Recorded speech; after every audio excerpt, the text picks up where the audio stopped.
Hi there. Today, let's look at West African textiles. Textiles play a very important role in the design and makeup of a lot of cultural ideas.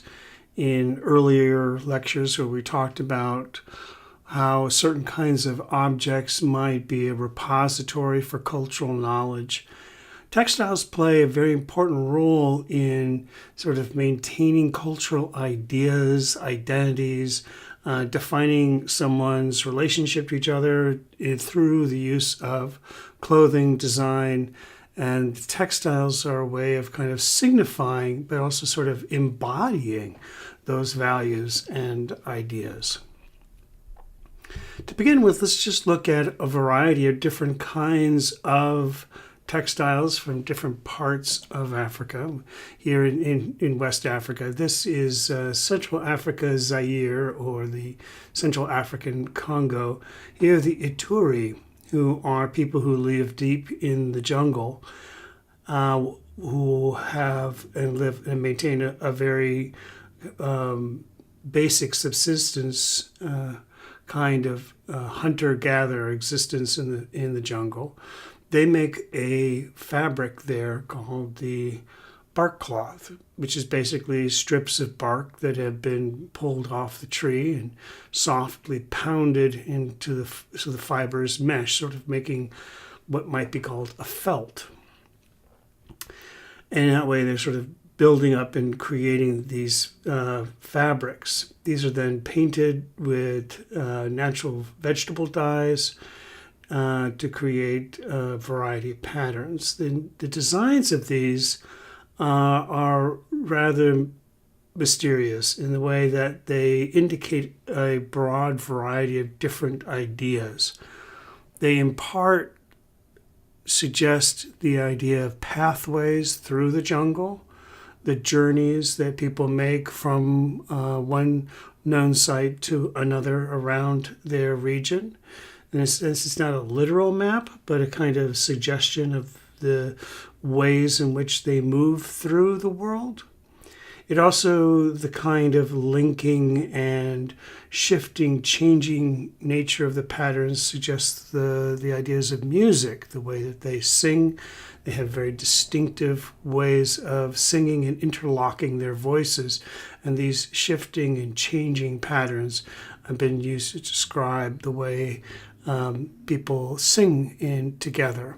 So this is a very interesting way in which the Ettore, who have this ways of sort of expressing their values, their concepts about the way the world is, the world around them is linking and diverging.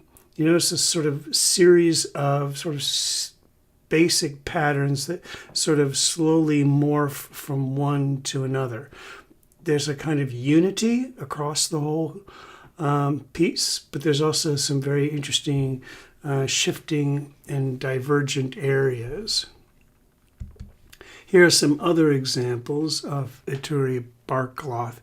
And again, you can see the way it sort of establishes a pattern and then begins to sort of shift and change, introducing new elements and expanding and elaborating on those elements. So you have this piece which is, again, kind of unified by a couple of basic design choices, but also displays an extraordinary variety of design options in a very creative way.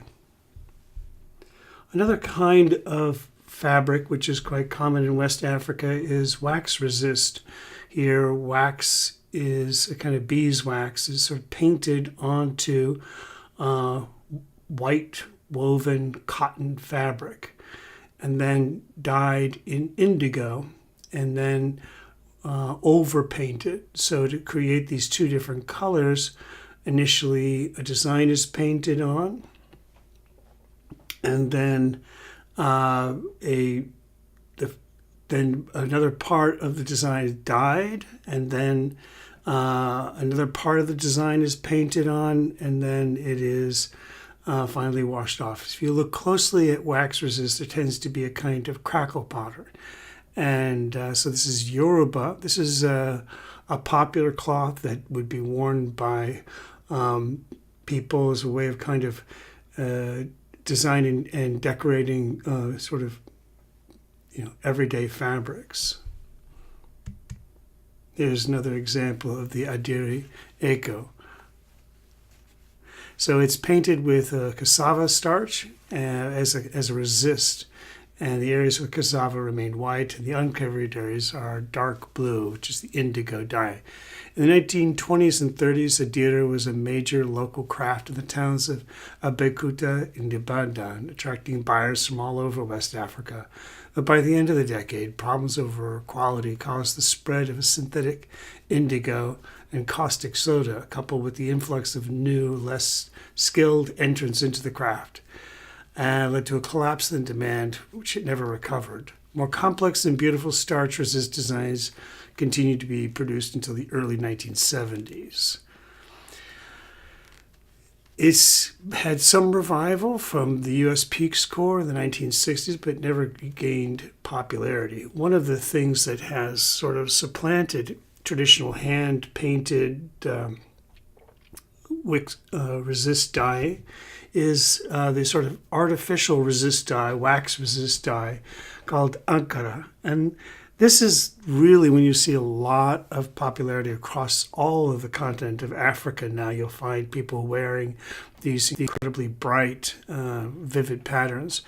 This was originally designed by J.B. Prevenair, a Dutch merchant who had designs to import large quantities of cheaply manufactured, brightly patterned batik to sell to Javanese at a very cheap cost. The Javanese, who have very sophisticated batik tastes, were not interested in this, but for Africans who had grown up on the cassava resist dyeing, this became a much more vivid, exciting alternative.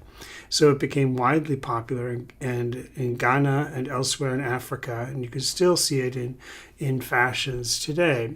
So this is a European introduced textile product that is now produced in Africa and is still very widely popular. As you've probably seen, people dress up in these extremely bright and dynamic, bold, geometric patterns and sort of partially organic, and they usually have a kind of crackle pattern inside them. That's usually a signature quality of the wax resist style. We've also sort of briefly mentioned the Royal Quba raffia cloth. Raffia is a very laborious process of kind of woven of pieces of cut pile and then sort of embroidered together to create these extremely intricate and designed for this. The diagonal interlocking patterns is known as the creeper vine, the ma'am pattern. We talked about that before. There are hundreds of different designs that have very specific references to known royal personages and also different values and ideas among the Quba. The cut pile, of course, has incredible variety of designs. It shows, like the bark cloth of the Ettore, it has a sort of basic underlying pattern, but it also has this sort of evolving and metamorphosizing designs, sort of interlocking in this sort of complicated way. Another Quba fabric, which is quite famous, not as laborious, but still quite bold and beautiful, is the applique raffia. And we're here, it's not a sort of deep pile embroidery. It's kind of a much sort of bold patterned, striking geometric interlocking forms. And this is, there are about 200 named patterns in use by women weavers. Applique can be found many different parts of Africa as a way of kind of sort of drawing, painting on fabric, using pieces of colored fabric and sewing them onto a a more neutral background of providing a kind of bold way of displaying images and icons. The Boccaccio album Faun from the Republic of Benin, the Faun have a rather exciting tradition of creating these sort of flag-like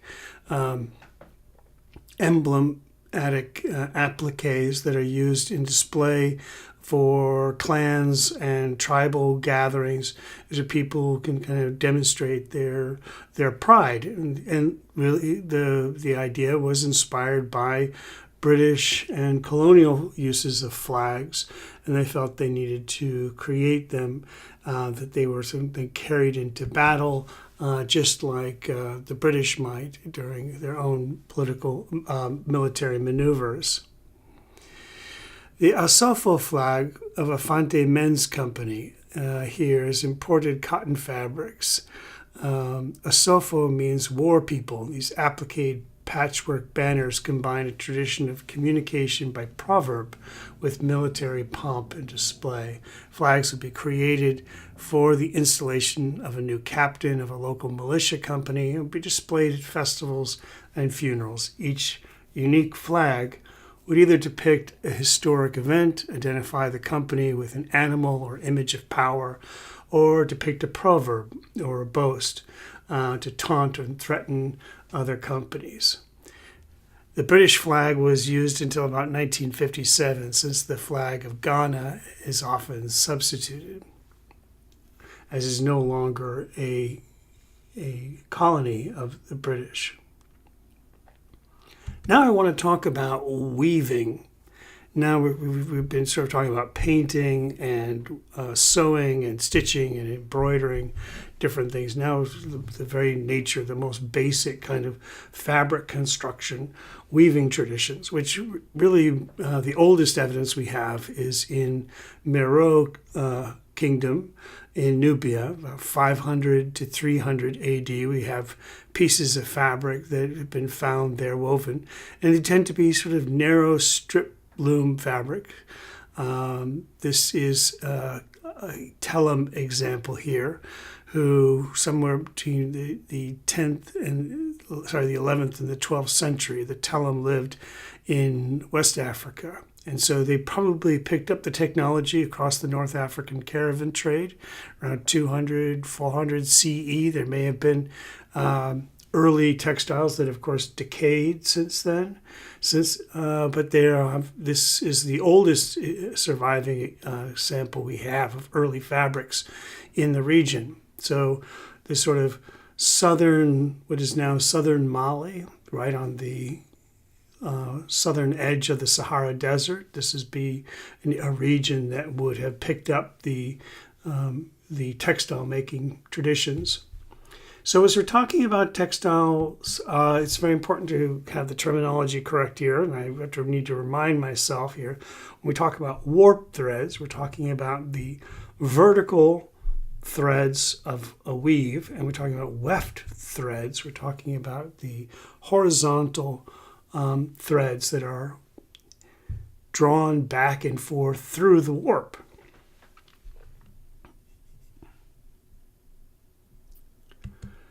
Now, one of the most established of the weaving communities, who clearly have a big influence in the area, are the Fulani, who are part of a nomadic group that have been long traders across the Sahara. They deal with the Tuareg and others up there in Mali along the borders of the Sahara. And they were very significant in their influence in the development of the textile industry in West Africa. We know that the Asante, who are probably the most celebrated weavers in Africa, they have a name for the Fulani blanket, nsa, is the same word for the warp threads that they use. So there's perhaps at some point similar technologies and development began with the Fulani and further spread into the Asante. Fulani blankets are widely used in the Asante region, and are even found used in Asante royal regalia. So the Asantes Skill in weaving is still greatly respected and admired, and still plays a role in the kind of culture of textiles among the Asante. The Asante is a West African kingdom that has, as I said, a very famous tradition of weaving. And there are two most common stories that we have for weaving. Is that in about the 17th century, two brothers, Nana Korago and Nana Amoyao, were hunting when they came across a spider, and having watched a spider long enough to learn its technique. And so here, the story of learning weaving from a spider is kind of a popular fable. And we see images and icons of this on this royal staff. These two people calling attention to the spider. The spider in West Africa plays a very important role. His name is Anansi, as a kind of what's called a trickster character, a character who is sort of teaching people at the same time kind of fooling them and beguiling them into new ways of thinking and new ways of acting.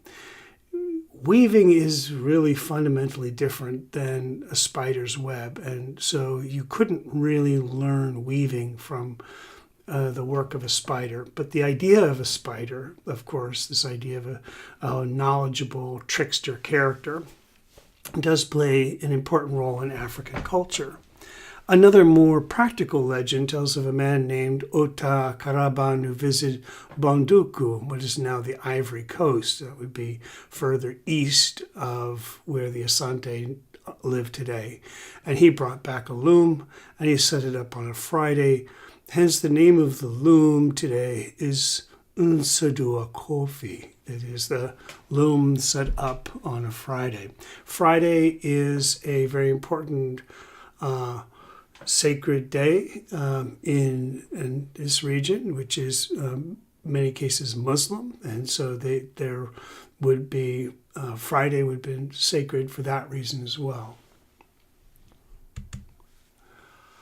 Unsaduaso is the formal name for royal Kente cloth. These royal Kente cloths are designs that are specifically made for the Asante Hene, who is the king of the Asante kingdom, and the wearing of this royal regalia is an important part of the ceremonial practices established in the Asante kingdom, which has been around since about the 1680s, 1770. Royal Kente, commissioned from the city of Bonwir, is the most famous of all, and that is where all of the major Kente production exists today. To understand the royal regalia of the Asante, we have to understand, first of all, that the most important royal regalia is not Kente cloth, though it is very important. It is not the most important royal regalia. The central shrine of the Asante kingdom is a stool. And there's a very special golden stool, which is the actual seat of royal power. And the king does not sit on that seat. You see, the Asante Hene here is seated next to a chair that is holding the golden stool. It's very important. Sacred golden stool. The golden Sika Duokofi, the golden stool born on a Friday. And this is a seat that is never sat upon, but is in fact a kind of placeholder for all the kings of the past. So as the stools are the most important royal regalia, other royal objects, including Kente cloth, are classified as stool property and thought to be owned by the state as a whole. Let's look at the stools of the Asantes. These are these really interesting saddle-shaped stools. They're carved from a single piece of wood, and they tend to have a kind of flared top part and a flat square base and heavily decorated legs going up and sort of pierced wood designs, sometimes inlaid with metal in decorative patterns. And very importantly, where the two flared parts meet the actual seat of the stool, you'll often see a series of small holes. These holes are important because it's through these holes, it is believed, the voice of the ancestors can be heard. The idea of this stool being a person is often just because the stool is discussed in anthropomorphic terms. The support, the base, something that comes up from the base, is the neck, and the seat is termed the head or face of the stool. A leader's stool is intricately linked to his identity. His death is described by the phrase of the death of a leader is described, the stool has fallen. Before burial, the chief's body is ritually washed on the stool. After the funeral, the seat may be knocked sideways to prevent malevolent spirits from inhabiting it. The stools of the most important chiefs are blackened after their deaths of their owners through the ritual application of smoke and other offerings that are then placed on altars where they facilitate communication with the spirits of the dead. Now let's go back to Kente cloth and look at the Kente designs. Kente is initially woven on a narrow loom, and then the designs are sort of linked together and stitched in these long threads, creating a very, very large, complicated weave. It's kind of hard to take in a whole Kente cloth because of the extraordinary complexity of the design.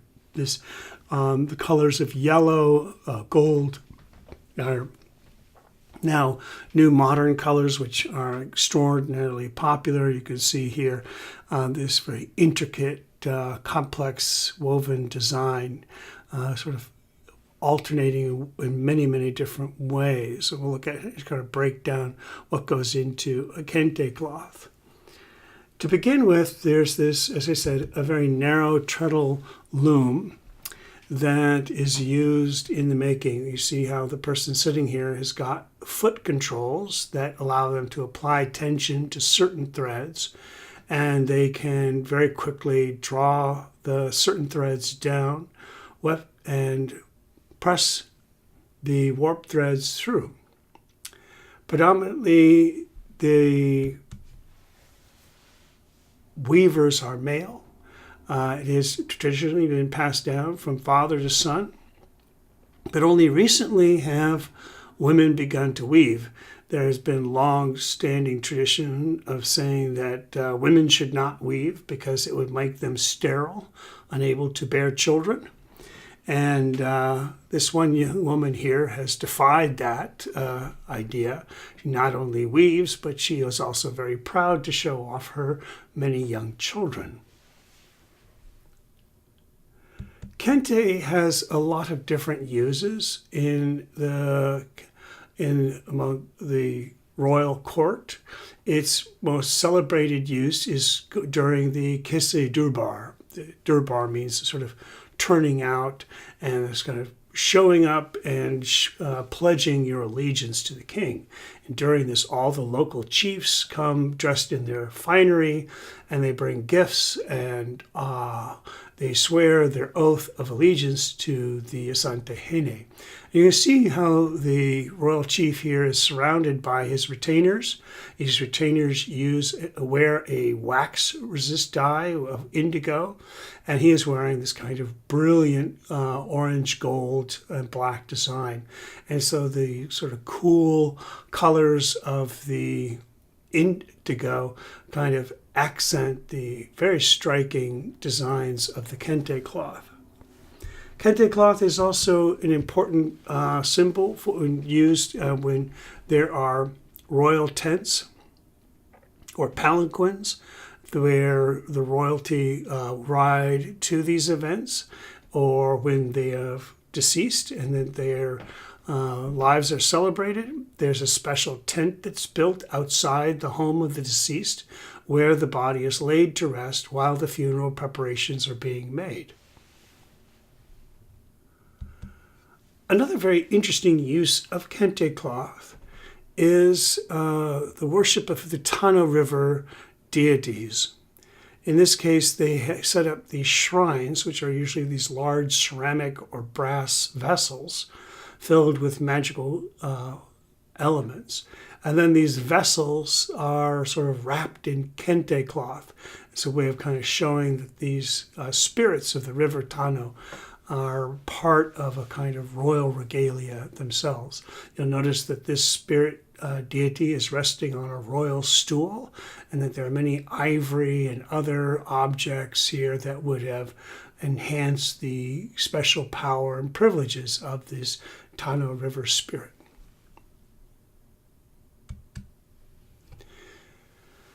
Many of the designs used in Kente cloth have very specific meanings, and these motifs that are used that people would deliberately call on. So when they are in public and when they are showing themselves to the Asante Hene, their values and their demonstrate their knowledge of traditional lore through the wearing of these special designs, which they choose. An example of these kinds of verbal wit and riddles is the rainbow motif or God's arch on the royal counselor staff. The motif means the Asante Hene is the rainbow that surrounds all of his subjects.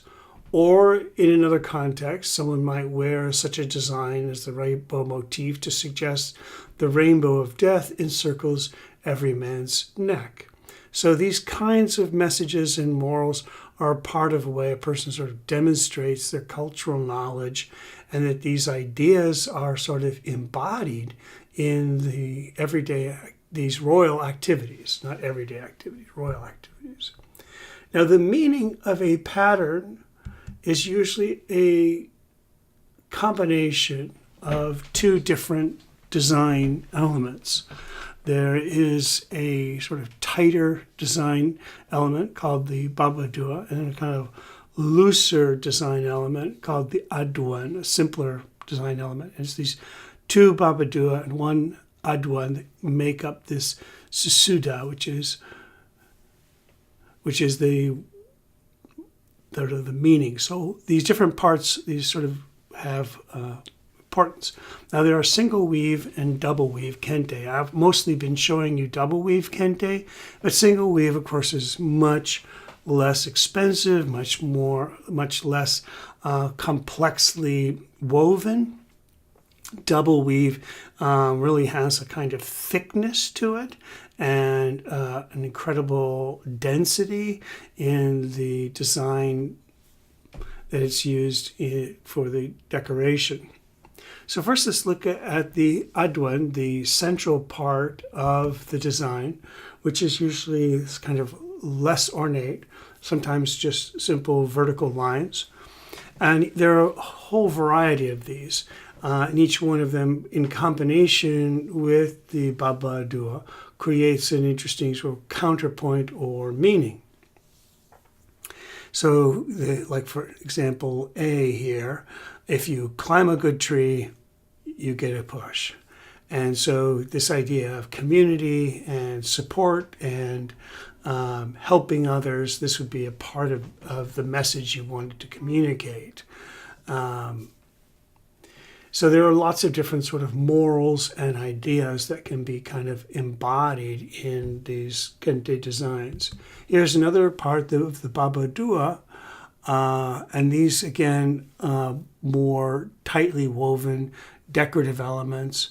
Member B, the cannon, is actually the sort of stepped platform that is used on the base of a cannon to hold a cannon in place. That's sort of the idea there. There's different examples of ways in which these patterns and designs have been applied and used by different people. Kente has really grown in popularity across all parts of Africa and outside as well, so that because of the sort of visibility of this design, we find it as being a kind of stand-in for all African textiles and African designs. We see Kente as a kind of stand-in for what we could clearly see as a kind of classic example of African textiles and the sort of richness of African textiles, even though it is very specific to the Asante in Africa. It's seen as very exclusively a kind of Asante Ghani kind of tradition. Here we have Kente cloths, Ghani and Barbie, and of course Mickey and Minnie here celebrating Africa by wearing Kente.